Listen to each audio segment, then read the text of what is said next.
नमस्कार, मी सुलेखा तळवलकर. दिल के करीबच्या या एका वेगळ्या वळणावर तुम्हा सगळ्यांचं अगदी मनापासून स्वागत करते. एकदा की नाही आमच्या घराच्या माळ्यावर एका चिमणीने घरटं बांधलं. चिमणा चिमणीचा संसार अगदी छान आमच्या डोळ्यासमोर सुरू झाला. एक दिवस त्या घरट्यातून नाजूक चिवचिवाट सुद्धा ऐकू आला. खूप छान वाटलं. प्रत्यक्ष अनुभवलेला तो नवनिर्मितीचा आनंद काही वेगळाच असतो ने. असा छोटासा अनुभव आपल्याला आयुष्यभर लक्षात राहतो. तर मग एक जीव जन्माला यावा म्हणून जे डॉक्टर्स आपली बुद्धी पणाला लावतात, त्यांचा आनंद किती मोठा असेल याची आपण कल्पना करू शकतो.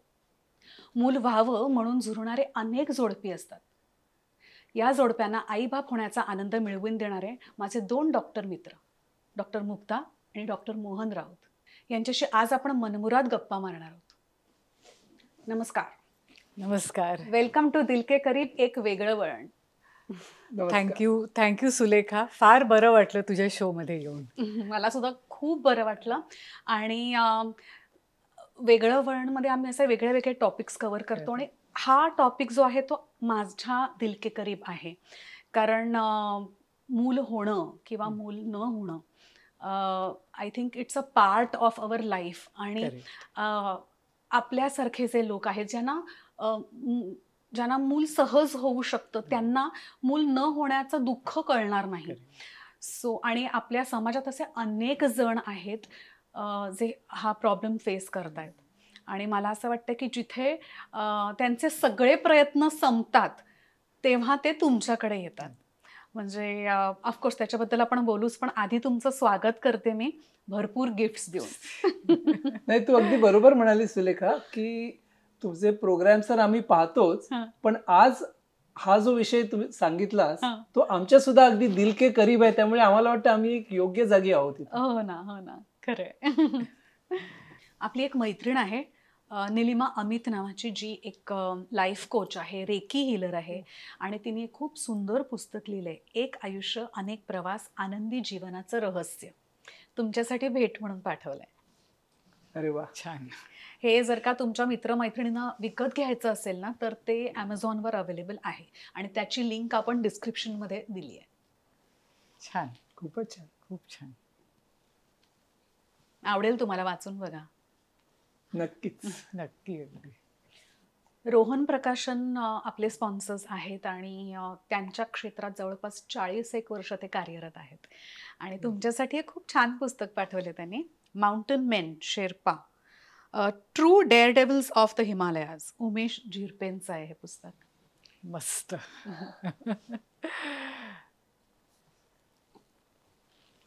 आणि RDK20 हा जर का आपल्या दिल के करीबच्या सगळ्या प्रेक्षकांनी कुपन कोड वापरला तर रोहन प्रकाशनच्या सगळ्या पुस्तकांवर 20% डिस्काउंट सुद्धा ते देणार आहेत. छान छान, खूपच छान. आपली एक साताऱ्याची मैत्रीण आहे, डॉक्टर आरती सोमण, आणि त्यांच्या ब्रँडचं नाव आहे निसर्ग हर्ब्स. सो हे chemical free skin care products आहेत. आणि तुमच्यासाठी पाठवले त्यांनी turmeric sweet orange body oil. हे फेस ऑइल आहे. काही उठण्याचे स्क्रब्स आहेत. अरे, फेस स्क्रब, बॉडी स्क्रब. आणि हा एक रोज सोप आहे. हे नैसर्गिक प्रोडक्ट्स आहेत. Yes yes, chemical free. छान. NH25 हा जर का आपण कुपन कोड वापरला ना तर 25% डिस्काउंट या सगळ्या प्रोडक्ट्सवर आहे. ओके. आपली आणखीन एक मैत्रीण आहे, प्रीती शहा, आणि त्यांच्या NGOचं नाव आहे उलुक द आऊल. अच्छा. तुमच्यासाठी तुमचं घर खूप सुंदर आहे. थँक्यू. सो जसं हे टेबल रनर आहे ना, हां, तसं हे खूप छान टेबल रनर तिने पाठवलंय. मस्त आहे ना. खूपच छान, खूप छान. आणि ही विल टेल यू, मला टेबल रनर्स खूप आवडतात. Really, I can see that. हे पण मस्त आहे. So basically factory excess fabric असतं ना, हो हो, त्याच्यापासून हे सगळे प्रॉडक्ट्स त्या बनवतात. म्हणजे कुठलंही एक तिचं प्रॉडक्ट असतं ना, ते दुसऱ्या प्रॉडक्ट सारखं दिसत नाही. So every product is unique. आपल्या 2 मैत्रिणी आहेत, शिल्पा आपटे आणि मेधा गलगले. त्यांच्या ब्रँडचं नाव आहे प्रधा. आणि पार्ल्यामध्ये त्यांचा द प्रधा स्टोर आहे, खूप मस्त आहे, you have to visit. Okay. आणि हे हँड पेंटेड असे प्रॉडक्ट्स बनवतात ते, ओ, व्हेरी ब्युटिफुल. होम डेकोरचे प्रॉडक्ट्स. अतिशय सुंदर आहे. आपण खूप वेळेला ना त्यांच्याकडे म्हणजे त्या प्रधा स्टुडिओमध्ये शूट सुद्धा करतो दिल के करीबचे एपिसोड्स. ओ, असे वेगवेगळे फारच प्रॉडक्ट्स असतील ते हो, हो, जे खूप छान आपण आहे. डेकोरेटिव्ह हो. पीसेस म्हणून वापरू शकतो. होय होय होय. कधीतरी जाऊन या तिथे, खूप छान आहे. नक्की नक्की. आणि तिथे जाऊन जर का आपण शॉपिंग केलं ना तर 10% डिस्काउंट ठेवलं त्यांनी. ओके. आपले आणखीन एक मित्र आहेत, अद्वैत बापट, ज्यांच्या ब्रँडचं नाव आहे सहज हवन एंटरप्राइज, आणि ऑर्गॅनिक गुळापासून बनवलेला खरवस तुमच्या दोघांसाठी पाठवलं त्यांनी. छान नाव आहे. हो ना? सहज हवं नव्हतं. त्यांना सांगा ना, छान नाव आहे. थँक्यू. फारच छान. छान नाव आहे. पण हा एकच नाही, बाकीचे प्रॉडक्ट सुद्धा आम्हाला हवेत टेस्ट करायला. आपली एक खूप गोड मैत्रीण आहे, मीना इनामदार म्हणून, आणि पुण्याची मैत्रीण आहे. मी मैत्रीण अशासाठी म्हणते म्हणजे त्या वयाने मोठ्या आहेत पण खूप गोड आहेत त्या, आणि आपल्यावर खूप प्रेम करतात, दिल के करीबवर खूप प्रेम करतात. त्यांच्या ब्रँडचं नाव आहे अप्रतिम साड्या, अच्छा. आणि एक अप्रतिम अशी साडी तुमच्यासाठी पाठवली आहे. ओ, खरंच सुंदर ही आहे. टसर आहे आणि किती सुंदर, रंग किती अतिशय गोड आहे. सुंदर आहे. ही बघा. ओ, छान आहे ना? अतिशय सुंदर आहे. फारच छान. मीनाताई, थँक्यू सो मच, खूप मस्त साडी आहे. या ब्रँडचं नाव आहे चेरी पिक, आणि निशांत आवळेचे मगाशी तुम्हाला भेटले, त्यांचा हा ब्रँड आहे. तुमच्यासाठी एक मस्तपैकी केबिन बॅग पाठवली आहे त्यांनी, with a personalise name tag. अरे वा, आय सुंदर. थिंक ही अतिशय युजफुल गोष्ट आहे, कारण आम्ही खूप ट्रॅव्हल करतो. हो ना? कारण आमचे ऑल ओव्हर इंडिया 6 सेंटर्स आहेत. वा वा. तर I think very very useful gift. एकदम appropriate आहे, अगदी.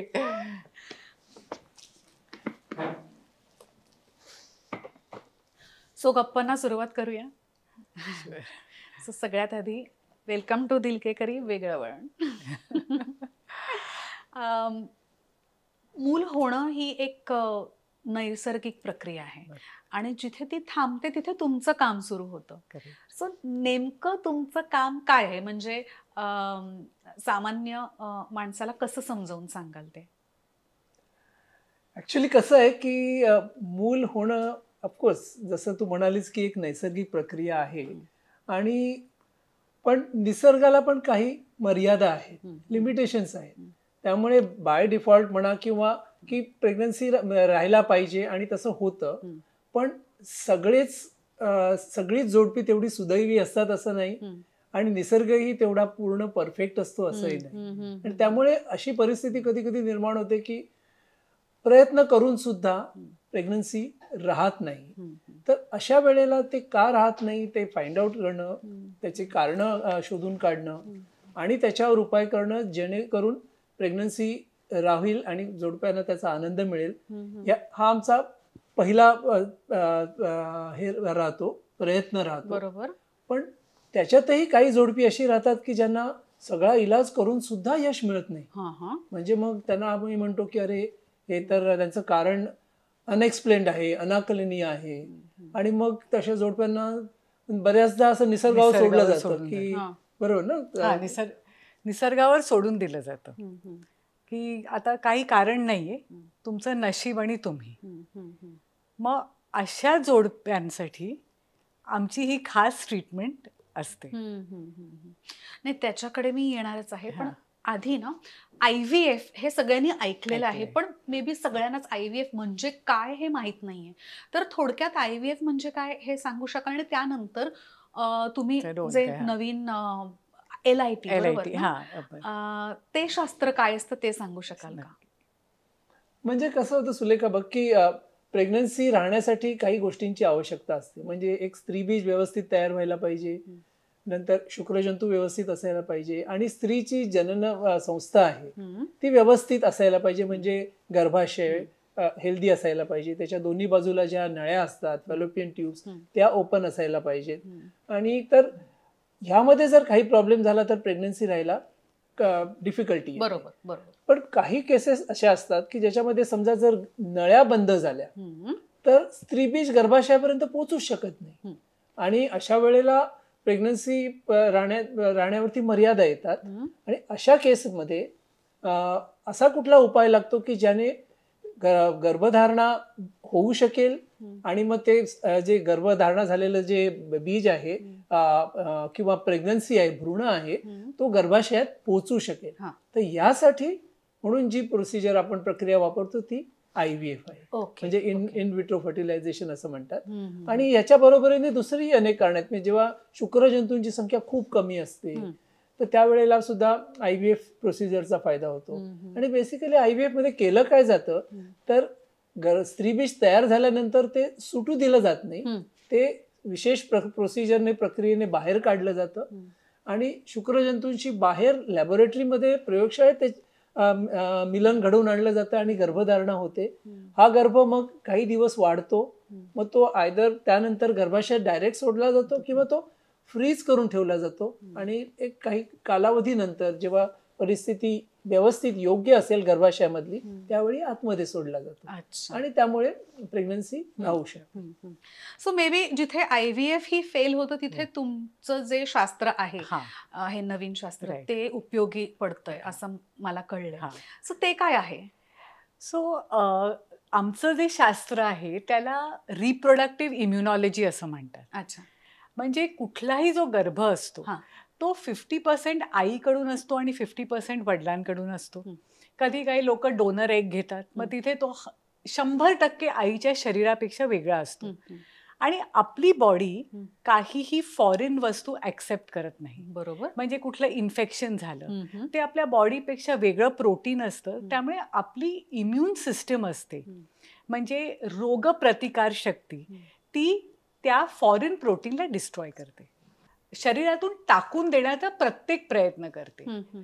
आता आपल्याला फक्त रोगप्रतिकार शक्तीच माहिती आणि आपल्याला माहिती आहे की गर्भ जो असतो तो आईच्या शरीरापेक्षा वेगळा असतो आणि तरीही आईचं शरीर ते ऍक्सेप्ट करतं आणि पूर्ण 9 महिने गर्भ व्यवस्थित वाढतो. पण रोगप्रतिकार शक्ती बरोबर इम्युन सिस्टीम बरोबर एक वेगळा इम्युन सिस्टीमचा भाग असतो ज्याला इम्युन टॉलरन्स असं म्हणतात. म्हणजे तो एस्पेशली गर्भाला ऍक्सेप्ट करतो आणि पूर्ण 9 महिने वाढवून देतो. तर काही पेशंटमध्ये काही कारणच आम्हाला मिळत नाही, पण हे इम्युन टॉलरन्स होत नाही आणि त्यामुळे शरीराची जी रोगप्रतिकार शक्ती असते, म्हणजे इम्युन रेझिस्टन्स आम्ही म्हणतो, तो त्या गर्भाला फॉरेन म्हणून ट्रीट करतो आणि गर्भावरती त्याला जे करायचं असतं, जे डिस्ट्रॉय करायचं असतं, ते त्याची प्रक्रिया सुरू होते आणि मग आयदर वारंवार गर्भपात होतात किंवा त्याला अनएक्सप्लेन्ड इन्फर्टिलिटी, म्हणजे सगळं नॉर्मल असतं पण प्रेग्नन्सी राहत नाही किंवा वारंवार IVF फेल होतात. तर अशा कंडिशनमध्ये आमची ही रिप्रोडक्टिव्ह इम्युनॉलॉजी उपयोगाला येते. आता रिप्रोडक्टिव्ह इम्युनॉलॉजी म्हणजे काय? म्हणजे आम्ही काही टेस्ट करतो आणि मग जे शरीर करू शकत नाही आईचं, ते शरीर त्याला मदत करायला आम्ही हेल्प करतो शरीराला, की ते जी इम्युन टॉलरन्स प्रक्रिया असते ती बनवायला आम्ही मदत करतो. अच्छा. मग त्याच्यासाठी काही इंजेक्शन्स किंवा काही ऑपरेशन असं काही असतं का? हां, तर ही एक फार सोपी गोष्ट असते. म्हणजे आपल्याला वाटतं याच्यात ऑपरेशन, इंजेक्शन वगैरे असेल, पण आम्ही वडिलांच्याच काही रक्तातल्या पेशी असतात त्या वापरून आईला इंजेक्शन देतो आणि त्याच्यामुळे इम्युन टॉलरन्स तयार होतं. तर ह्याच्यात कुठलंही हॉर्मोन किंवा कुठलं औषध इन्व्हॉल्व नसतं, कसलंही ऑपरेशन नसतं. तर ही एक एकदम म्हणजे आपण म्हणू आपण ॲडव्हान्स्ड ट्रीटमेंट आहे. पण युजली म्हणजे कारण काय असतं की त्याच्यात वडिलांच्या शरीरामध्ये जे ब्लड असतं त्याच्यात रेड ब्लड सेल्स असतात, पांढऱ्या पेशी असतात आणि प्लेटलेट्स असतात. तर आम्ही रेड ब्लड सेल्स आणि प्लेटलेट्स बाजूला करून पांढऱ्या पेशी असतात त्याच्यातले लिम्फोसाइट सेपरेट करतो आणि मग ते आईला एक इंजेक्शन किंवा आपण म्हणू व्हॅक्सिन म्हणून देतो. आणि ते का देतो, म्हणजे का लिम्फोसाइट्सच का वापरतो, कारण लिम्फोसाइट्स ह्यांच्यावरती एक आम्ही म्हणतो एक सरफेस मार्कर, म्हणजे एक त्याच्या लिम्फोसाइट्सच्या वरती एक CD200 म्हणून सरफेस मार्कर असतो जो इम्युन टॉलरन्स बनवतो. आणि हाच सरफेस मार्कर गर्भावर पण असतो. तर आपण काही गर्भ वापरू शकत नाही, तर लिम्फोसाइट्स हा एक खूप सोपा उपाय असतो आणि त्याच्यामुळे आपण ती प्रेग्नन्सी वाचवू शकतो आणि आईचं शरीर ते नॉर्मल ट्रीट करायला लागतं आणि मग पुढे गर्भ नीट वाढतो. सुलेखा, कसं आहे ना की हे तुझं म्हणालीस की IVF पण फेल होतं किंवा प्रेग्नन्सी राहत नाही, तर अशा म्हणजे मला एक पेशंट आठवत आहे, म्हणजे तिचं गोष्ट आठवून माझ्या अंगावर अजूनही शहारा येतो. म्हणजे एक जोडपं आमच्या समोर येऊन बसलं होतं. ते म्हणाले की आम्हाला मूल बंद व्हायचं ऑपरेशन करायचं. म्हटलं किती मुलं आहेत तुम्हाला? तर ते म्हणाले की आम्हाला मुलंच नाहीये. अच्छा. मग म्हणाले मग ऑपरेशन का करताय? तर म्हणे काय सांगू डॉक्टर, माझ्या बायकोचे 15 वेळा गर्भपात झाले, डॉक्टरना कारणच मिळत नाहीये. आता शेवटी आम्ही ठरवलं की 16व्यांदा हा प्रॉब्लेम पुन्हा फेस नाही करायचा. अच्छा, म्हणजे त्यांना खरं तर मूल हवं होतं, त्यापेक्षा बंदच व्हायचं ऑपरेशन. म्हणजे दे हॅड गिव्हन अप. हा, अशी परिस्थिती होते. किंवा 10 वेळा IVF केलंय आणि प्रेग्नन्सी राहिली नाहीये आणि काय करायचं कळत नाही. डॉक्टर म्हणतात अजून एकदा करूया, अजून एकदा करूया. तर म्हणजे असे जे पेशंट्स आहेत त्यांनी ज्यांच्या आपल्या आशा अगदी पूर्ण सोडलेल्या असतात, अशा केसेसमध्ये हा इम्युनॉलॉजिकल प्रॉब्लेम असण्याची शक्यता खूप असते. आणि मग अशा जोडप्यांना त्याचा नक्की फायदा होऊ शकतो. म्हणजे आतापर्यंत आपल्याला असं वाटत होतं की IVF हे अल्टिमेट आहे, म्हणजे मूल खूप वर्ष होत नसेल तर असं ऐकून आहोत की IVF केलं की मग होतं, पण हे IVFच्याही पलीकडे जाऊन आणखीन एक नवीन काय म्हणतात सायन्स किंवा नवीन टेक्नॉलॉजी आहे. याचं पेटंट तुमच्याकडे आहे ना? हो हो. तर ही जी प्रोसेस आहे ती आम्ही खूप मॉडिफाय केली आणि त्यामुळे आम्ही ज्या प्रकारे देतो ते त्याला एकदाच देतो. एक 3 तासाची प्रक्रिया असते आणि मग आम्ही त्याच्यासाठी प्रोसेस पेटंटसाठी अप्लाय केलं. आम्हाला पेटंट मिळालं आणि जगभरात हे दर 15 दिवसांनी केलं जातं 6 महिने. तर ते खूप त्रासदायक होतं कपल्ससाठी. पण एकदा केल्यावरती जर आपल्याला तोच रिझल्ट मिळत असेल तर ह्याच्याबद्दल आमच्याकडे पेटंट आहे. अच्छा. आणि आम्ही आता ह्याच्यावरती जवळजवळ 3000च्या वरती केसेस केलेले आहेत. हो.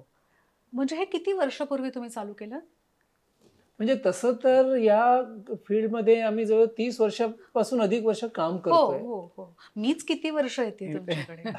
कारण त्याची सुरुवात अगदी अशी झाली होती की एक इंटरनॅशनल रिसर्च प्रोजेक्ट होतं, जे मुग्धाच्या बॉस ज्या होत्या, जेव्हा मुग्धा MD करत होती तेव्हा त्यांनी इंडियामध्ये आणलं होतं आणि मुग्धाने च्या सांगण्यावरून की मोहनला वेळ आहे तर त्याला तुम्ही सांगा, म्हणून मी त्या रिसर्च प्रोजेक्टचा भाग म्हणून जॉईन झालो.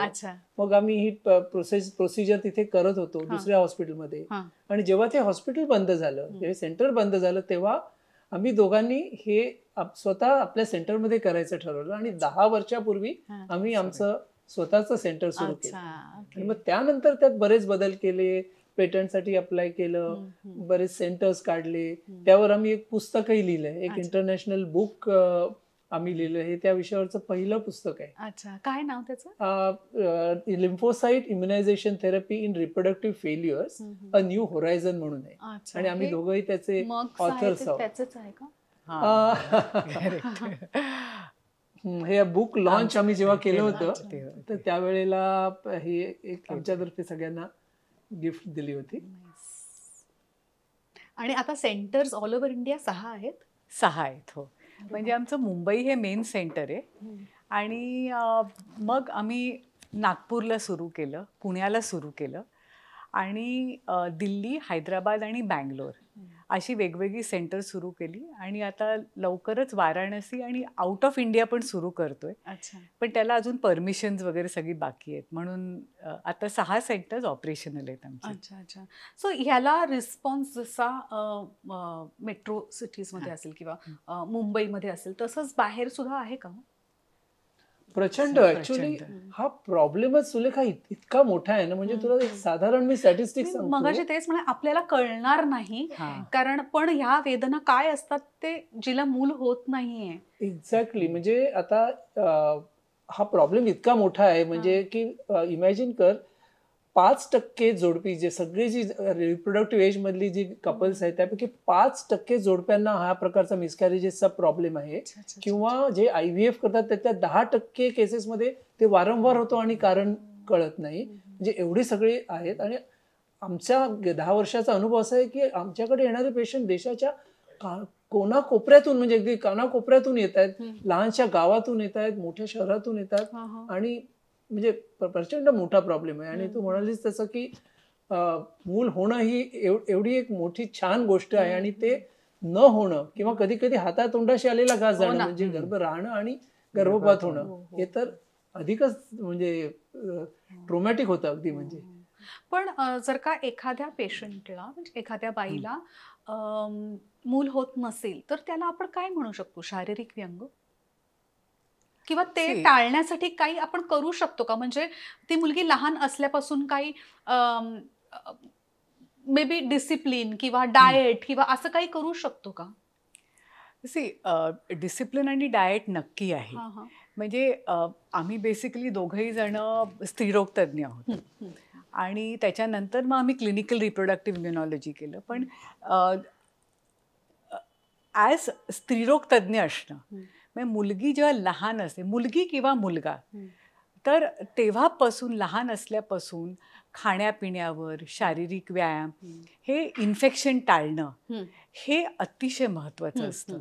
आणि त्याच्यामुळे जे नंतर प्रॉब्लेम दिसतात ते आम्ही बघतो. तर ते जे शारीरिक व्यंग आपण खूपदा टाळू शकतो. आणि म्हणजे हल्ली आम्ही बघतोय की इवन पुरुषांमध्ये जे शुक्रजंतूंचं प्रमाण कमी होत चाललंय, याच्यावर खूप लाईफस्टाईलवरती त्याचा हे होतोय. ॲडिक्शन्समुळे, स्मोकिंगमुळे, अल्कोहोल स्मोकिंग, इवन स्त्रिया पण आता करायला लागल्यात. त्यामुळे प्रचंड त्याच्यावरती लाईफस्टाईलवर तर जर ह्या गोष्टी सुद्धा ॲडिशनल अवॉइड करू शकतो तर प्रोसेस सोपी जाते, असं मला वाटतं. खरंच. एक तुला एक गोष्ट सांगतो. आमची एक पेशंट, एक 13-14 वर्षाची मुलगी आमच्याकडे आली होती. आईने सांगितलं पिरियड्स येत नाहीत.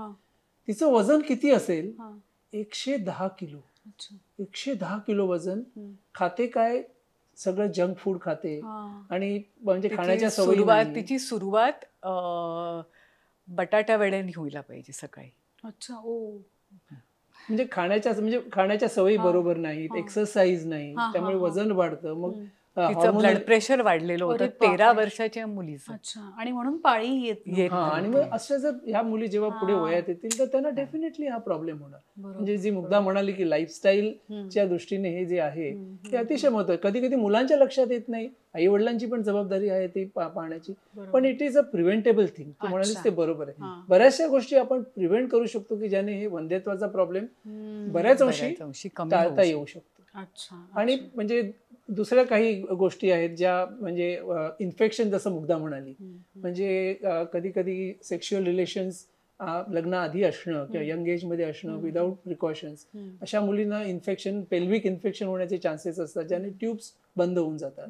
मग त्यांना पुन्हा बंधित्वाचा पुढे सामना करायला लागतो. म्हणजे या सर्व गोष्टी आहेत की ज्या टाळण्यासारख्या. म्हणजे सगळंच काही असं नाही की आता दैवी कोप आहे किंवा असं काहीच नाही. सो टाळण्यासारख्या बऱ्याच गोष्टी आहेत, आणि ते टाळलं तर पुढचे प्रॉब्लेम नक्कीच कमी होतील ना. म्हणजे मला असं वाटतंय की तरुण मुला मुलींना, किंवा तुम्ही जसं म्हणा 13-14 वर्षाच्या मुलांना सुद्धा, मुलांना आणि मुलींना काउन्सिलिंगची गरज आहे. आणि मला असं वाटतं तुम्ही काउन्सिलिंग सुद्धा करता. हो, आता आम्ही आधी करत होतो, पण आता हे नवीन सेंटर्स आणि आम्ही आता एकदम सुपर स्पेशलायझेशन मध्ये गेल्यापासून आम्ही काउन्सिलिंग दुसऱ्यांना सांगतो करायला. म्हणजे आमचे काही कलिग आहेत ते हँडल करतात काउन्सिलिंग. तर त्यामुळे आम्ही पूर्ण आता रिप्रोडक्टिव्ह इम्युनॉलॉजी मध्येच काम करतो पूर्ण. पण हे अतिशय महत्वाचा भाग आहे काउन्सिलिंग. म्हणजे पेशंट इंटरॅक्शन प्रॉपर होणं आणि त्यांना सगळं समजावून देणं हे खूप महत्वाचं आहे. तर त्यामुळे तू म्हणालीस ते अतिशय आवश्यक भाग आहे. हा काउन्सिलिंग हा कुठल्याही मेडिकल प्रॅक्टिसचा एक भाग आहेच. तुम्ही एकत्र काम करता, तुम्ही नवरा बायको आहात, तर कामाच्या ठिकाणी असे कधी खटके उडतात का? म्हणजे हा एक प्लस पॉइंट आहे का मायनस पॉइंट आहे एकत्र काम करणं नवरा बायकोने? ते आता वाटतं तिला विचारायला लागेल आधी. हो, सी जरी आम्ही एकत्र काम करतो तरी आमच्या दोघांचे कन्सल्टिंग केबिन्स वेगळे आहेत अच्छा. आणि आमच्या दोघांचेही पेशंट वेगळे आहेत. हो का? अच्छा. हां. ओके. तर आम्ही सुरुवातीपासूनच ठरवलं होतं की आपण एक क्लिअर लाईन डिमार्केशन पाहिजे आणि आपण एकमेकांच्या ह्याच्यात मिक्स होता कामा अच्छा, नये. अच्छा. तर बेसिकली मी म्हणेन की खटके होत नाहीत आमचे. हां. एक डिफरन्स ऑफ ओपिनियन किंवा डिस्कशन होतं आमचं हम्म, हम्म, हम्म, हम्म. की ॲक्च्युली एक फायदाच आम्हाला आहे की एक सेकंड ओपिनियन लगेच मिळतं. हम्म, हम्म, हम्म, हम्म, हम्म. एखादी केस कॉम्प्लिकेटेड असेल हम्म, हम्म, तर आयदर मी त्याला विचारू शकते किंवा तो मला विचारू शकतो हम्म, की त्यामुळे आम्हाला एकदम पटकन अरे हो हे पण आपण करू शकतो. हम्म, तर हा एक रादर फायदाच होतो आमचा. हम्म.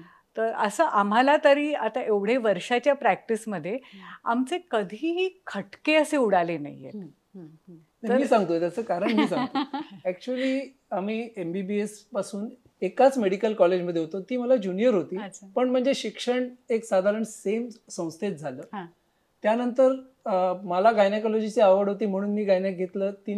मी तिला ओळखत होतो, पण तिने तिच्या चॉईसने गायनेकॉलॉजी घेतलं. म्हणजे मला माहितीही नव्हतं की हा गायनेकॉलॉजी करतो. मी इतकी बिझी होते अभ्यासात अच्छा. आणि माझे क्लिनिकल पोस्ट करण्यात. हां, हां. मग मला नंतर कळलं की अरे ह्यांनी घेतलंय गायनेकॉलॉजी म्हणून. अच्छा, अच्छा. नाही, आणि नंतर जेव्हा गायनेक पोस्टिंग सुरू केलं तेव्हा आम्ही एकत्र एकाच युनिटमध्ये होतो. अच्छा. त्यामुळे जे इनिशियल ट्रेनिंग होतं हां. ना ते आमचं दोघांचं सारखं झालं. हां. Rather I was her boss for 6 months. अच्छा. पण 6 वर्ष मी तिचा बॉस होतो. आयुष्याचे तेवढे 6 महिने. 6 महिने हां. आणि तेवढेच 6 महिने फक्त राहिलोय बॉस. त्यानंतर चान्स नाही. पण सांगण्याचा हेतू काय की या एकत्र शिकल्यामुळे आणि एकत्र ट्रेनिंग असल्यामुळे साधारण थिंकिंग प्रोसेस सारखी राहील. त्यामुळे कुठल्याही केसविषयी विचार करताना साधारण तसं वेगळे वेगळे ओपिनियन्स होत नाहीत. आणि ती म्हणाली तसे सेकंड ओपिनियन लगेच मिळतं. आणि त्यामुळे इमिजिएटली शेवटी पेशंटला फायदा होतो, आउटकम इम्प्रूव्ह होतं. तर त्यामुळे मला वाटतं की हा फायदाच आहे. आमचे मित्र म्हणतात काय तुम्ही घरी पण एकत्र, ऑफिसमध्ये, हॉस्पिटलमध्ये पण एकत्र, कंटाळा येत नाही का? म्हटलं कंटाळा तर यायला काय असं तेवढ्या पुरतं नाही, घरी तर एकत्र राहायला तरी कंटाळा येऊ शकतो, पण तसं नाहीये. तर म्हणून म्हणाल तर आय एम हॅपी की आम्ही दोघे एकाच फील्डमध्ये आहोत. आणि जेव्हा जास्त ऍडव्हान्स काम आम्ही करतोय त्यावेळी तर ते खूपच उपयोगाला येतं. आणि नवीन आयडियाज, कारण एक गोष्ट आहे आमच्या दोघांमध्ये ही जास्त विजनरी आहे. म्हणजे काय व्हायला हवं ते तिला आधी कळतं किंवा ती आधी सांगते की नाही असं आपण करायला पाहिजे. आणि मी सॉर्ट ऑफ म्हणजे CEO टाईप, हे करायचं ना, हा चला तू हे करायचं, हा करतोच. म्हणजे त्या प्रकारचं. पण त्यामुळे सुद्धा खटके उडत नाहीत, पण ओव्हरऑल रिझल्ट इज गुड. म्हणजे एखादी गोष्ट मला असं वाटतं की अरे वा आपण खूप चांगलं चाललंय, ती म्हणते नाही हे बरोबर नाहीये, असं नाही, हे बरोबर नाही, हे मला आयुष्यभर करायचं नाहीये, मग चांगलं काय करता येईल, देन पुढची स्टेप, असं करत त्यामुळे आयुष्यात आम्हाला बऱ्याच गोष्टी करता आल्या. आणि हे महत्वाचं आहे मला वाटतं की नवरा बायको मधलं हे अंडरस्टँडिंग असावं. जरी सेम प्रोफेशन असले, जरी एकाच ठिकाणी काम करत असले, तरी मला वाटतं या दृष्टिकोनाने नक्की फायदा होतो. तुम्ही काहीतरी बोलत होता. हा, तर तेच हे आहे की एक गोष्ट आहे की आम्ही दोघांनीही आवड असल्यामुळे गायनेकॉलॉजी घेतली. आणि म्हणून आम्हाला दोघांनी इतकी आवड आहे किंवा इतकं पॅशन आहे त्या सब्जेक्टबद्दल. म्हणजे खरं सांगायचं तर मला कार्डियक सर्जन व्हायचं होतं, हार्ट सर्जन व्हायचं होतं. सगळ्यांना असं वाटत होतं की मी आता हार्ट सर्जन होणार. तर जेव्हा मी गायनेकॉलॉजीची पोस्ट करायला लागले तेव्हा मला क्रिएटिव्हिटीची, म्हणजे त्याच्यात एवढी क्रिएटिव्हिटी आहे गायनेकॉलॉजीमध्ये. प्रत्येक पेशंट वेगळा असतो, त्याचं कारण, आता बंधत्वाचंच कारण किती वेगळं असू शकतं. तर त्याच्यात खूप चॅलेंजिंग असतं, खूप क्रिएटिव्हिटी असतं. आणि आम्ही तो एकच असा फील्ड आहे की 2 जीवांना आम्ही हँडल करतो, एक आई आणि मूल. पण जो आनंद आम्ही कुटुंबाला देऊ शकतो तो एक वेगळाच आनंद असतो की मला वाटतं किती कुठल्याही फील्डमध्ये सगळे फील्ड मेडिसिनचे चांगलेच असतात, चांगलेच लोक हे लागतात, पण त्या फील्डमध्ये जो आनंद आम्ही देऊ शकतो मला वाटतं तो कुठल्याही दुसऱ्या फील्डमध्ये, कारण जसं बाळ होणं हे एक दिल के करीबच गोष्ट आहे अतिशय. तर त्यामुळे मला वाटतं आम्हाला दोघांना इतकं पॅशन आहे त्याच्याबद्दल की म्हणून कुठे खटके असं आमचं कधी एवढे वर्षात उडालेले नाही आहेत. Doctor Mohan, with all due respect, म्हणजे आता एखाद्या बाईला जेव्हा गायनॅककडे जायचं असतं तेव्हा पटकन असा विचार येतो की नाही, लेडी गायनॅक बरोबर आपण जास्ती कम्फर्टेबल असू. सो असं तुमच्या पेशंट्समध्ये दिसून येतं का? नाही, चांगला प्रश्न विचारला. खूप म्हणजे बरेच जण आम्हाला म्हणतात सुद्धा किंवा जेव्हा मी गायनॅक घेतलं तेव्हा काहींनी म्हटलं की अरे असं असं असतं, कदाचित स्त्रिया येतात का नाही. पण म्हणजे काही अंशी तू म्हणालीस ते ठीक आहे, म्हणजे काही स्त्रिया तसा विचार करतात की एस्पेशली जेव्हा, म्हणजे मी असं नोटीस केलं की छोटेसे प्रॉब्लेम आहेत, काही छोटे गायनॅक प्रॉब्लेम आहेत, त्यासाठी ते जातात स्त्रीकडे. पण एखादी सर्जरी लागणार आहे तर त्यावेळी आम्ही पाहिलं की अरे की नाही, सरांकडे जायला पाहिजे, किंवा म्हणजे अशी काही जणांची मेंटॅलिटी असते. पण त्याहीपेक्षा महत्वाचं मला असं वाटतं की जर त्या डॉक्टर आणि पेशंटचं कम्युनिकेशन जर व्यवस्थित असेल तर म्हणजे कसं आहे की हे काय जात नाही पण काहीतरी एक वेगळी फिलिंग वाटते. पण जरुरी नाहीये की एक स्त्री आणि पुरुष आल्यानंतर म्हणजे हे असंच नातं व्हावं, दुसऱ्याही प्रकारे वेगळं होऊ शकतं. त्यामुळे जर डॉक्टरांचं कम्युनिकेशन जर व्यवस्थित असेल, म्हणजे कम्युनिकेशन म्हणजे फक्त बोलणं नाही, म्हणजे बाकी पण तुमचे मॅनरिझम्स, तुम्ही कसं पाहता, काय, या सगळ्या गोष्टींमधून रिफ्लेक्ट होतं. एकदा तुमच्यावर विश्वास बसला की बेबी कुठल्याही दुसऱ्या लेडी डॉक्टरकडे सुद्धा जाणार नाही.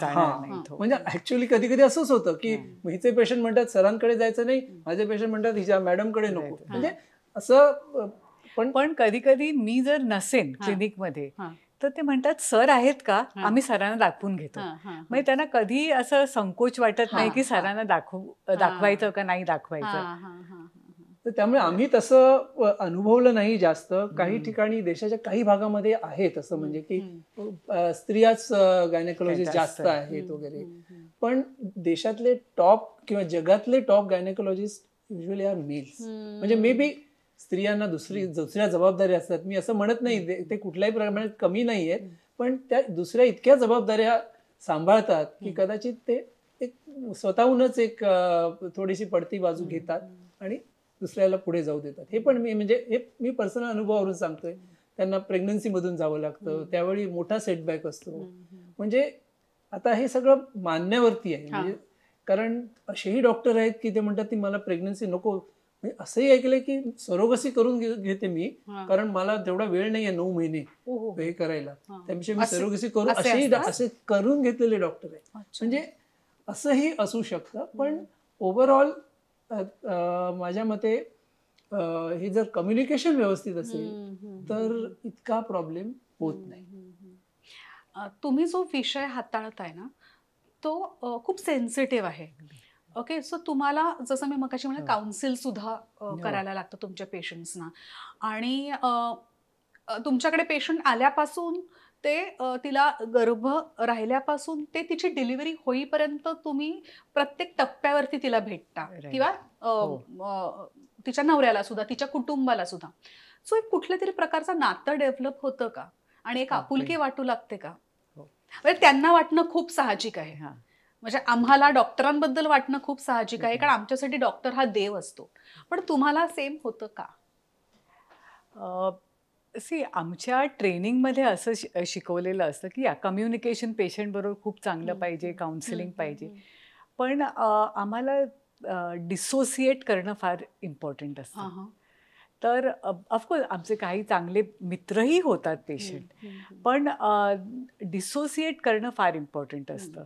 आणि त्याचा एक पण रिझन असतो की पेशंट कॉन्फिडेन्शियलिटी. म्हणजे आम्ही कुणालाही सांगू शकत नाही की हा पेशंट आमच्याकडे आला होता, नाव काही बेबी एक्झाम्पल त्या पेशंटला काय होतं पण नाव नाही सांगू शकत.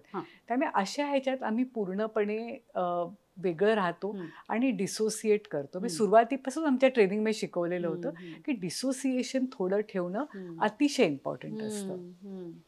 तरी सुरेखा मला असं वाटतं की काही अंशी हे भावनिक नातं निर्माण होतं, म्हणजे कारण एस्पेशली जेव्हा जर इन्फर्टिलिटी असेल हा, किंवा हा. मुला मिसकॅरेजेस होत असेल त्यानंतर जर यश मिळालं हा. तर त्यांचं डॉक्टरांविषयीचं मत म्हणजे इतकं हे क्लोजनेस इतका असतो की ते मूल झाल्यानंतर सुद्धा आमच्याशी संबंध ठेवू इच्छितात, इन द सेन्स की पहिल्या 8व्या वाढदिवसाला मुलाला घेऊन येतात, हा. दुसऱ्याला घेऊन येतात, हे तुझे डॉक्टर, हा, हा. इथून तू आलास, हा, हा. म्हणजे हे राहतं आणि त्यांच्या परीने ते दुसऱ्यांना मदत करतात. तर बऱ्याचदा ते दुसऱ्या पेशंटला घेऊन येतात की नाही आम्हाला हे झालं तर हे आमचे डॉक्टर आहेत आणि इथे तुम्हाला होणार, आणि असं घेऊन येतात. त्यामुळे ह्या प्रकारे त्यांच्या वाढदिवसांना बोलवतात, मुलांच्या वाढदिवसांना बोलवतात, किंवा म्हणजे आता बारशांना, वाढदिवसांना. तर म्हणजे ह्या सगळ्या गोष्टींमुळे एक संबंध होतो, चांगले संबंध डेव्हलप होतातच. आणि जसं मुग्धा म्हणाली तसं काही क्लोज फ्रेंड्सही होतात आणि मग ते आयुष्यभर पण राहतात असंही.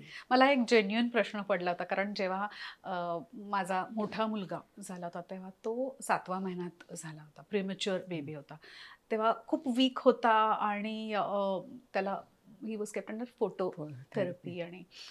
आणि त्याच्यानंतर म्हणजे मला बघून सुद्धा रडायला येत होतं, एवढूसा होता, एवढूसा आणि निळ्या रंगाचा वगैरे, आणि त्याला जॉन्डिस सुद्धा झालं होतं. पण त्याच्यानंतर जेव्हा तो नॉर्मल होऊ लागला आणि त्याची वाढ छान होऊ लागली, आणि ते जेव्हा एक 5व्या-6व्या महिन्यात असं गोंडस गुटगुटीत झालं बाळ, तेव्हा मला असं खूप इच्छा झाली की माझ्या गायनॅकला जाऊन भेटावं. आणि कारण तेही टेन्शनमध्ये होते त्या डिलिव्हरीच्या वेळेला आणि त्या मुलासाठी, even he had invested so much. तर मला असं वाटलं होतं की जाऊन भेटवावं, दाखवावं की हे ते बाळ म्हणून. पण मला असं कुठेतरी वाटलं की मला जेवढं वाटतंय त्यांच्याबद्दल त्यांना सुद्धा, कारण ते दिवसाला हजारो बघत असतील ना पेशंट्स, सो त्यांना सुद्धा वाटतं का? तसा मला एक पामर प्रश्न पडला होता. नाही, नक्की, अगदी नक्की वाटतं.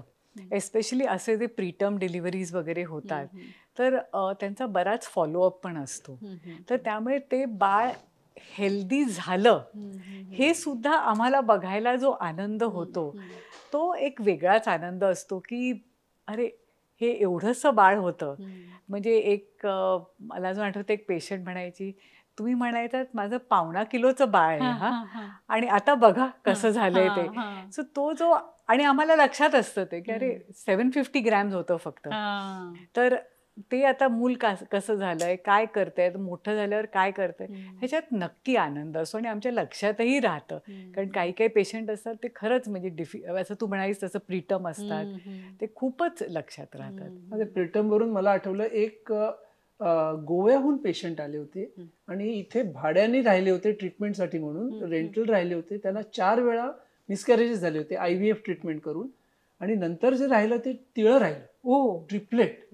आणि त्याच्या केअरसाठी ते इथे राहिले, आणि 6व्या महिन्यामध्ये तिचा कळा चालू झाल्या आणि त्या काही थांबवता आल्या नाहीत, आणि आता ऑपरेशन करून डिलिव्हरी करायला लागणार. म्हणजे एवढी लहान बाळं वाचणार नाही वाचणार आम्हालाही कल्पना नाही. तर तिचे वडील म्हणाले की डॉक्टर, एक जरी मूल वाचलं तरी हरकत नाही, पण काहीही करा, पण कारण ते अगदी मिसकॅरेज सारखी होती छोटी. तर मग आम्ही पण ठरवलं की नाही, आणि मग त्याप्रमाणे निओनेटॉलॉजिस्ट डॉक्टर सगळी व्यवस्था करून त्यांचं सिझेरियन केलं. छोटी बाळं 600-650 ग्रॅम, 650, 675, आणि अशी 3 बाळं त्यांना इंटेन्सिव्ह केअरमध्ये ठेवण्यात आलं. 3 महिन्यांनी 3ही बाळं घरी गेली. आणि मग त्या गोव्याहून त्यांचा दरवेळी फोटो पाठवले जातात दरवर्षी. म्हणजे अशा आले की ते अगदी आवर्जून भेटायला येतात. म्हणजे अशा गोष्टी ह्या म्हणतेस अगदी खरं आहे. म्हणजे कधी कधी आम्ही विचार त्या बाजूनी करत नाही की त्यांचं किती फिलिंग्स असतील, आणि हे पण आहे. म्हणजे आम्हालाही वाटतं इतकं, तर त्यांचं तर असणारच. कधी कधी असंही होतं का हो की तुम्ही 100% तर देणारच, तो तुमचा व्यवसायच आहे, पण मे बी पेशंटनी नीट काळजी घेतली नाही म्हणून काहीतरी चुका झाल्या आणि त्याचं खापर तुमच्या माथी फोडलं जातं, असं कधी झालंय का किंवा होतं का? म्हणजे आता medical, don't want to answer. No no no no no, हे खूपच इंटरेस्टिंग, खरा म्हणजे खूप इंटरेस्टिंग क्वेश्चन आहे. नाही कारण कसं होतं की पेशंट्सना प्रॉब्लेम्स असतात, डॉक्टर्स आम्ही ते फाइंड आउट करतो, त्याचा इलाज करतो. कधी कधी पेशंटकडनंही थोडी हयगय होत असेल, जेवढी काळजी घेतली जाते तेवढी घेतली जात नाही, आणि मग जर काही प्रॉब्लेम झाला तर डेफिनेटली पेशंटला वाईट वाटतं. सी मनुष्याचा स्वभाव आहे की कुठलीही गोष्ट काय प्रॉब्लेम झाला की आपण विचार करतो कशामुळे झालं असेल. मग हे खाल्लं म्हणून झालं, इथे गेलो म्हणून झालं. तसं त्यांच्या ह्याच्यामध्ये एक डॉक्टरनी पण काहीतरी केलं किंवा काही नाही केलं म्हणून झालं की काय, म्हणून ते डॉक्टरवरती पण कधी कधी त्याचं खापर फोडू शकतात.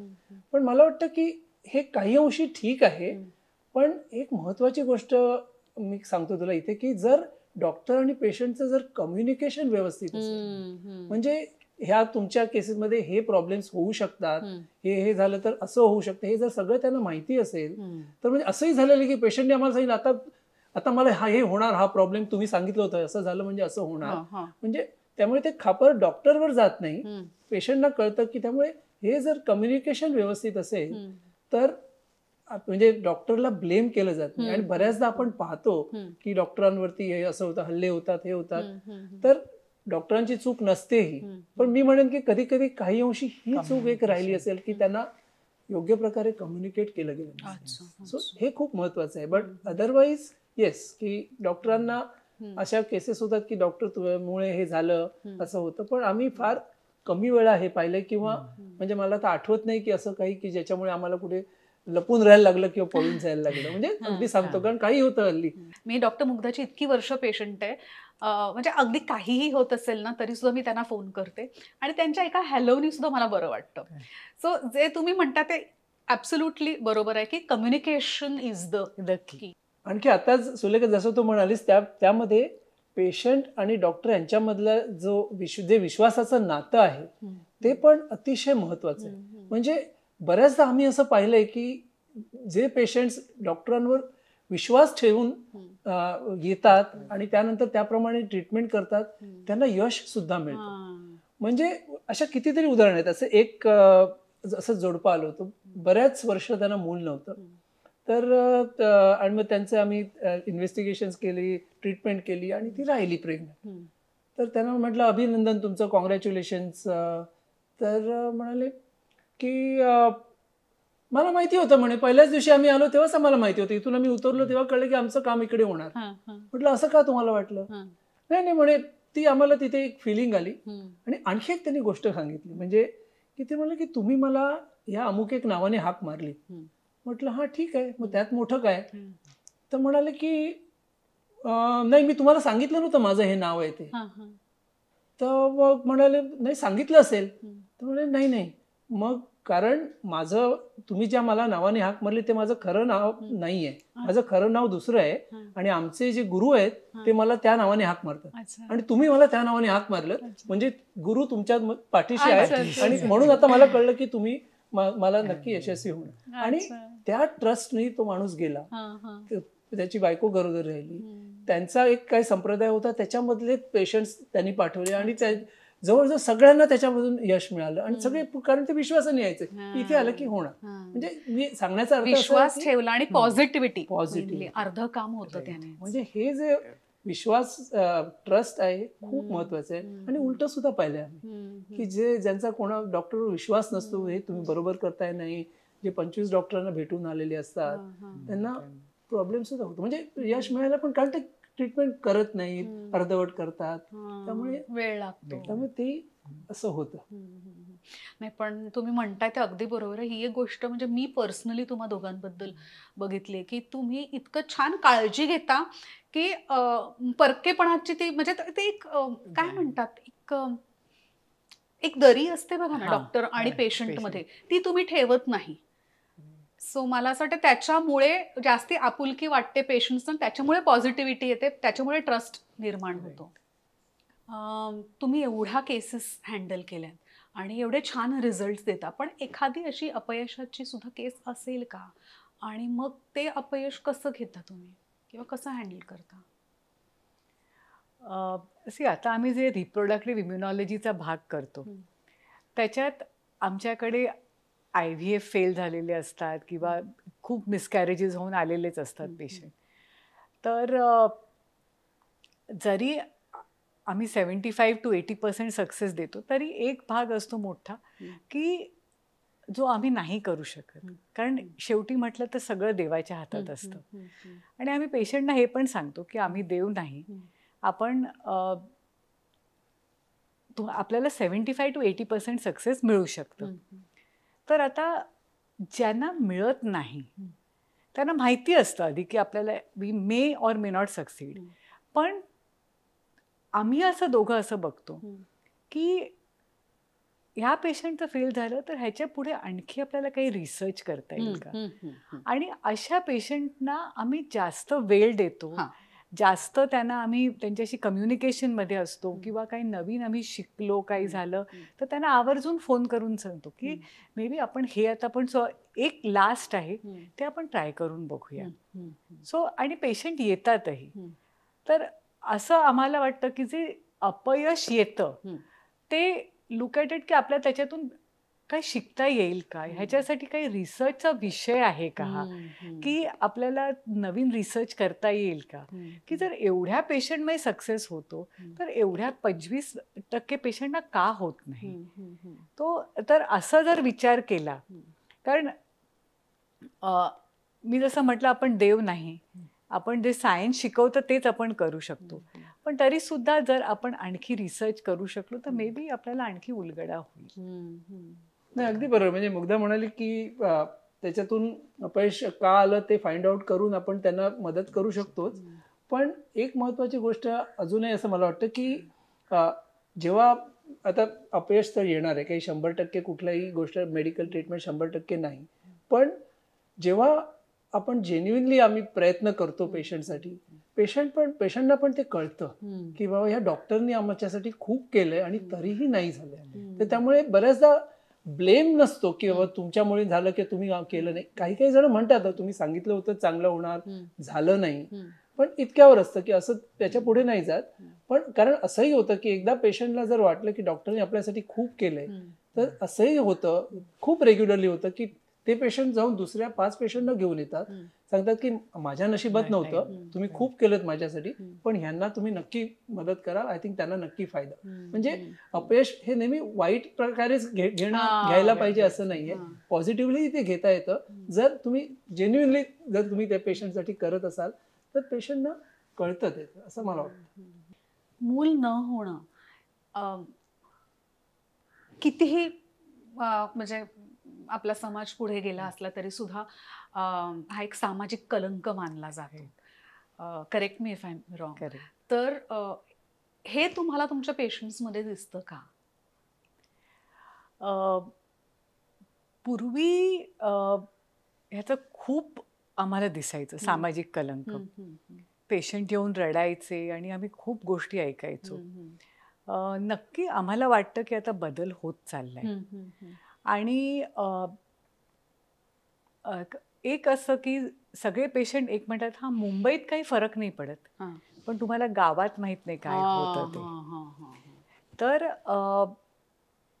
कधी कधी असं असतं की त्या जोडप्याला पण मूल हवं असतं, पण नंतर मग तो इतका सामाजिक प्रश्न होतो की इतक्या लेवलपर्यंत जाऊ शकतं की ते जोडपं गावाला जात नाही, नातेवाईकांना बोलवत नाही. आणि नुसतं गावाचं नका धरू, मुंबईत सुद्धा जोडपी सांगतात आमच्या ना बाकीच्या फ्रेंड्सना सगळ्यांना मुलं झाली आहेत, त्यांच्या पार्टीमध्ये आम्ही बसत नाही, आम्ही काय करणार जाऊन.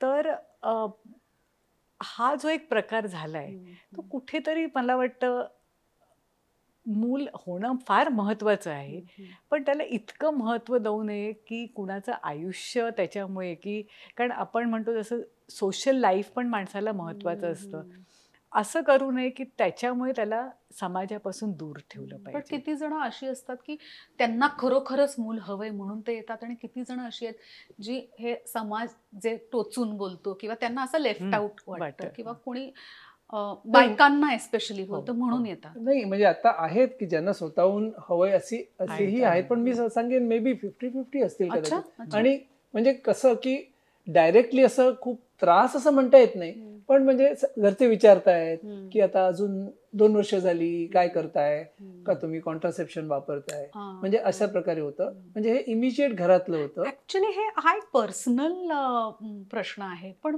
तो चारचौघात सुद्धा विचारला जातो हो मुलीला. हो खूप खूप खूप.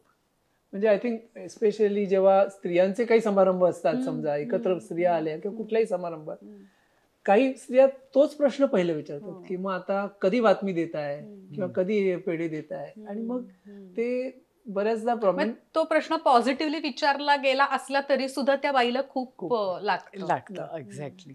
अर्थात आणि ती आता नवऱ्याला नेहमी सांगते, अरे तुला कोण विचारत नाही हम्म. पण मला विचारतात. हो, हो. आणि तो स्त्री एक जास्त सेन्सिटिव्ह असल्यामुळे तो तिला फारच लागतो तो. नाही नाही, हे बऱ्याचदा म्हणतात, पण तेव्हा मी त्यांना सांगतो, म्हटलं की म्हणजे तिला सांगतो की असं नाहीये, त्यालाही तेवढंच वाटतंय, पण तो सुद्धा जर अश्रू गाळत बसला तर तो तुला सपोर्ट कसं करणार. तो ही हॅज टू, बऱ्याचदा असं they are are they want supporting. It, पण ते दाखवत नाहीत ते. तर त्यामुळे दॅट इज देअर. आणि आता आम्ही अशी दोन टोकं पाहायला लागलो हल्ली. म्हणजे ही जशी की ज्यांना हवंच आहे मूल आणि त्यासाठी काही करायला तयार होतात, म्हणजे कधी कधी त्यांना असं, म्हणजे आपण ज्याला असं जुनून म्हणतो ना, की असं असं नाही कसं चाललंय. होत. म्हणजे त्या टोकाला जाऊन, म्हणजे कोणी सांगतं म्हणून नाही मला हवंय, आणि दुसऱ्या एक्स्ट्रीमला जोडपे दोघेही काम करतात, वेल प्लेस्ड, मुलं नको, ते डिंक म्हणतात ना, double income no kids, DINK, तशी जोडपे आम्हाला नाही, आम्हाला आयुष्य एन्जॉय करायचं, अशी आहे. नाही असेलही, पण मला म्हणजे ती मेंटॅलिटी नाही समजू नाही शकत तुम्ही. कारण माझेही बरेचसे मित्रमैत्रिणी आहेत ज्यांनी ठरवून त्यांना आम्हाला मूल नकोय असं म्हणतात. पण again with all due respect to them, मला ते कळत नाही की असं का बरं असेल. कारण मूल होणं, मला असं वाटतं की स्त्री पूर्ण होते मूल झाल्यानंतर, आणि जर का मूल झालं नाही तर मला असं, it is my personal view, की एक काहीतरी अपूर्ण राहिलेलं आहे असं वाटतं. एक्झॅक्टली. आणि कधी कधी ना ते उशिरा जागे होतात. म्हणजे they are busy with their career, कॉर्पोरेटमध्ये काम करते आणि लग्न झालंय 30व्या वर्षी, पण मग 37-38 झाल्यानंतर मग अरे आता मग काहीतरी करायला पाहिजे, मग ते धावपळी करून येतात. मग काही म्हणतात IVF करून टाका, लगेच ट्विन्स होऊन दे म्हणे, आम्हाला ट्विन्स पाहिजेत, IVF करायचं. 35 नंतर सुद्धा होऊ शकतं होऊ शकतं, म्हणजे 40 नंतरही होऊ शकतं, पण मग त्याला वेगळे म्हणजे वेगवेगळ्या प्रकारची ट्रीटमेंट लागेल. म्हणजे जर स्त्रीबीज तयार होत नाही तर डोनर घ्यायला लागेल, म्हणजे अशा प्रकारचे कॉम्प्रोमाइजेस होतात. पण मग उशिरा जागे होतात, मग फर्टिलिटीचा प्रॉब्लेम होतो, मग हे सगळं IVF करावं लागतं, मग त्याच्याशी रिलेटेड प्रॉब्लेम्स, IVF फेल्युअर्स येतात, मिसकॅरेजेस होतात. म्हणजे जे आम्ही पाहतो आमच्या या स्पेशल आमच्या कामामुळे, असे पेशंट्स खूप असतात. म्हणजे ठराविक वयानंतरच ते प्लॅनिंग सुरू करतात प्रेग्नन्सीचं, आणि त्यामुळे मग प्रॉब्लेम्स वाढतात. हा एक सोशल प्रॉब्लेम आहे, म्हणजे ओढून आणलेला प्रॉब्लेम म्हणता येईल असं. सेक्स डिटर्मिनेशन हे इलिगल आहे, तरी सुद्धा आत्ता सुद्धा आजच्या दिवशी सुद्धा असे काही पेशंट्स आहेत का की ज्यांना इंटरेस्ट असतो ते विचारण्यात किंवा ते माहिती करून नाही, घेण्यात? आता असू शकेल. आता काय झालंय, कायद्याची बऱ्याच जणांना आता ना माहिती झाली, कारण आता कायदा दोन्ही प्रकारे आहे. जो कोणी करायला सांगतो की मला हवंय त्यालाही शिक्षा होऊ शकते, आणि कोणी करणाऱ्यालाही होऊ शकते. आणि कदाचित त्यांना पेशंटला कल्पना येते की हे डॉक्टर विचारच त्याच्याविषयी करत नाहीत, त्यामुळे आम्हाला आता हार्डली असं कोणी सांगतं किंवा विचारतं की असं करता येतं का वगैरे. पण असावेत, कारण आपण पेपरात वाचतो की कोणाला तरी कोणीतरी हे झालं, कोणीतरी पकडलं गेलं असं करताना. कारण ही इनहेरंट ही भावना अजून आहे, मुलगा हवा, कुटुंबाला वारस हवा. सो ते एक आहे अजूनही. आणि म्हणजे कधी कधी तर जसं म्हणजे मूल नसल्यामुळे होणारे जे प्रॉब्लेम, त्याच्यापेक्षा जास्त प्रॉब्लेम्स मुलगा नाही म्हणून आम्ही गावाला जाऊ शकत नाही, भेटू शकत नाही लोकांना. ते म्हणतात अरे मुलगा नाही. म्हणजे हे म्हणजे आम्ही पर्सनल आमच्या आयुष्यात हा कधी प्रॉब्लेम नव्हताच, त्यामुळे आम्हालाही ते सुरुवातीला हे वाटलं, पण नंतर लक्षात आलं की ही समाजाचा प्रॉब्लेम आहे हा, आणि म्हणजे त्याला 1-2 पिढ्या जाणं कदाचित गरजेचं आहे, की ज्याच्यानंतरच हे विचार बदलू शकतील. आणि कोणीही त्या मुलीचा विचार करत नाही. म्हणजे जर का मूल होत नसेल जोडप्याला तर पटकन आपण असा विचार करतो की नाही तिला डॉक्टरकडे पाठवूया, तिच्यामध्ये काहीतरी प्रॉब्लेम असेल. पण पुरुषामध्ये सुद्धा प्रॉब्लेम असेल हा आजही पटकन कोणी विचार करत नाही. करत असतील पण पटकन आपल्या डोक्यात येत नाही. एक्झॅक्टली. म्हणजे खूपच असं होतं की आधी तुम्ही मात्र तिचा विचार करा, आधी तिचं काय ते चेकअप करा, आणि मग आमचं करू.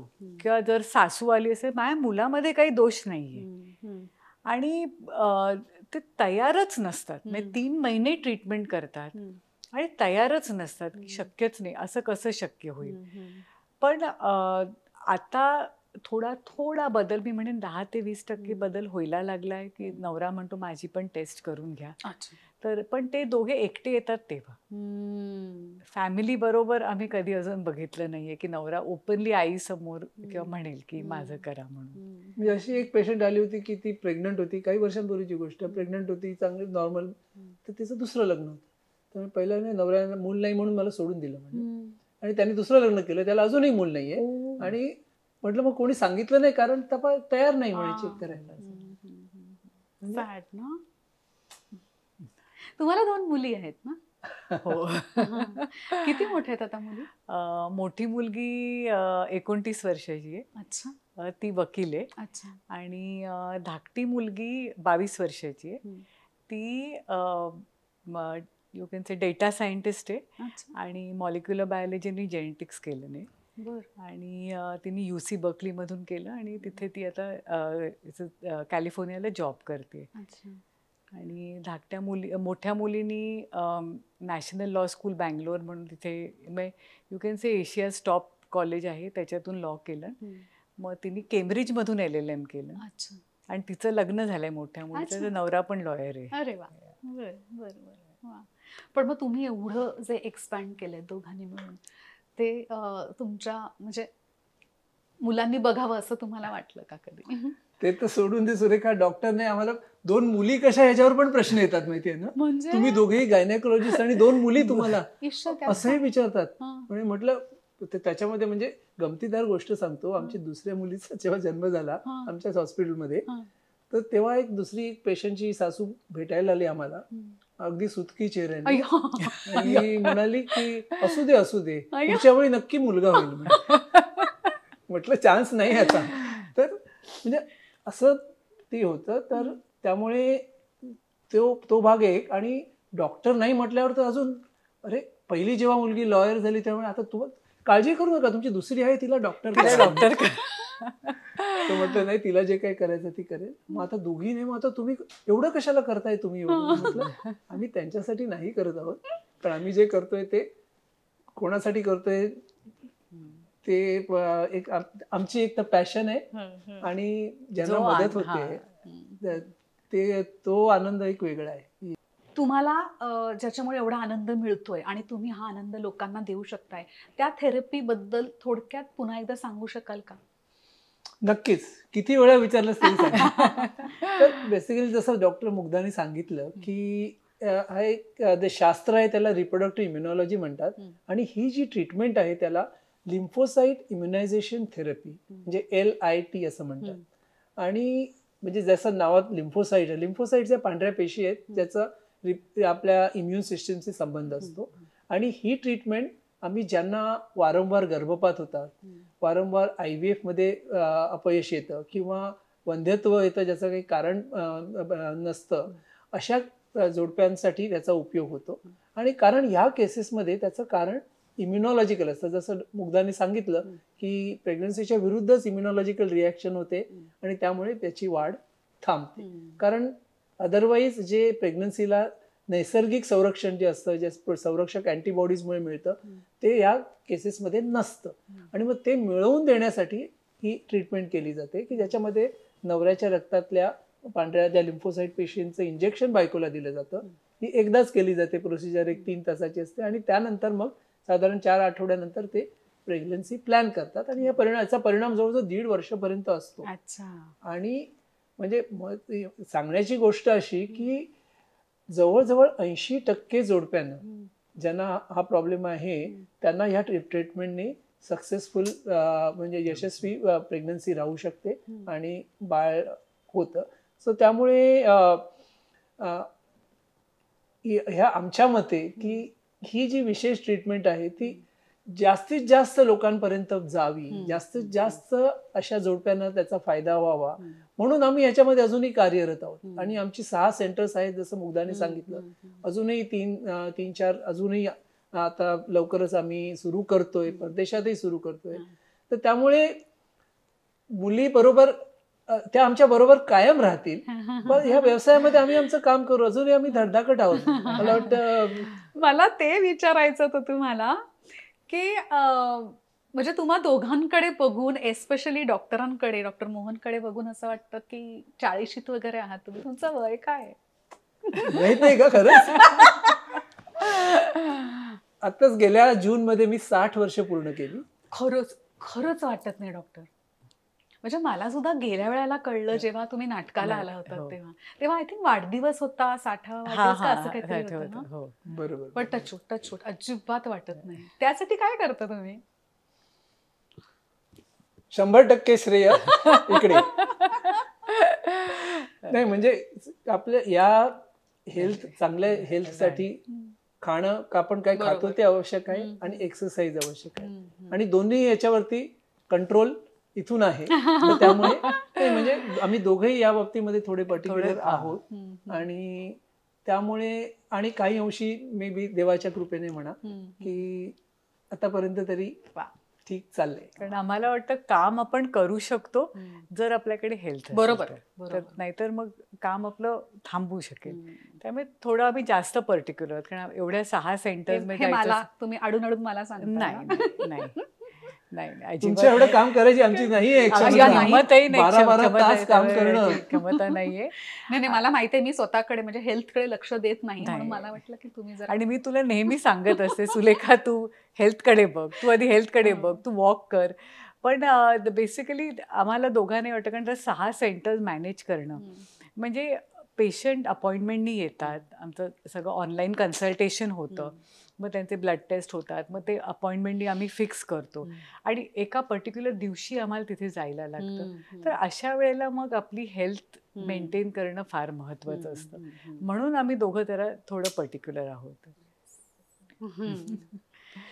हो, छान वाटलं बोलून आणि खूप नवीन नवीन गोष्टी कळल्या आणि आपल्या दिल के करीबच्या सगळ्या प्रेक्षकांना हे ऐकून खूप बरं वाटलं असेल की जिथे IVF हे अल्टिमेट आम्हाला आत्तापर्यंत वाटत होतं की त्याच्याही पलीकडे जाऊन आपल्याला एक थेरपी आहे जी जर का सक्सेसफुल झाली तर आपल्याला मूल होऊ शकतं. Thank you so much. Thank you Sulekha. आणि खूप बरं वाटलं तुम्ही दोघेही दिल के करीबवर आलात. Thank you so much Surekha. Thank you. आणि तुम्ही सगळेजण ऑलवेज पाहत राहा दिल के करीब.